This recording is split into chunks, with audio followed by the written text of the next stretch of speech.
దావోస్కి వచ్చేగల మీరు చూస్తే చాలా స్పష్టంగా మేము చెప్పింది అక్కడ Andhra Pradesh is back we are ready to do business. ఎందుకంటే గత 5 సంవత్సరాలు ప్రభుత్వం అనేక కంపెనీలు తరిమేసింది రాష్ట్రం నుంచి. వాళ్ళకి ముందర మనం కాన్ఫిడెన్స్ ఇవ్వాలండి. మీరు చూస్తే 7 నెలల్లో అనేక పరిశ్రమలు మేము తీసుకొచ్చాం.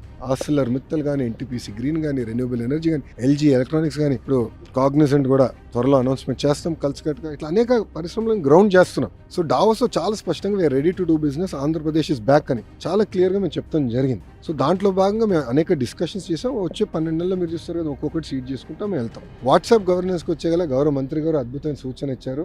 మీరు రాయల్టీ కలెక్ట్ చేయాలి అందరి దగ్గర నుంచి, వాట్సాప్ నుంచి కూడా అని మంత్రి గారు చాలా నవ్వుతా సలహాలు ఇచ్చారు. ఎందుకు చెప్తున్నానంటే మీరు ఇప్పటికీ అనేక ట్రాన్సాక్షన్స్ జరుగుతున్నాయి, మేము కూడా నేర్చుకుంటున్నాం దానిపైన. ఎక్కడైతే ట్రాన్సాక్షన్స్ ఫెయిల్ అవుతున్నాయో, ఎందుకైనాయి, ఎక్కడ డేటాలో గ్యాప్ ఉందనేది మేము పరిశీలిస్తున్నాం. ఆ డేటా లేక్ని పకడ్బందీగా చేస్తే రియల్ టైమ్ సర్వీసెస్ అందించడానికి అవకాశం ఉంటుంది. గౌరవ మంత్రి గారు కూడా కేవలం వాట్సాపే కాదు, ఇతర ప్లాట్ఫామ్స్ పైన కూడా ఇవన్నీ తీసుకురండి. అంతేకాకుండా కేంద్ర ప్రభుత్వం డిజిలాకర్ అని పెట్టింది. డిజిలాకర్కి అన్ని సర్టిఫికేట్స్ మీరు అప్లోడ్ చేస్తే బాగుంటుందని మంత్రి గారు సూచించారు. మేము ఇమీడియట్గా అక్కడ ఒప్పుకున్నాను. త్వరలో MOU కూడా చేస్తాం. We will be the first state to pump all certificates.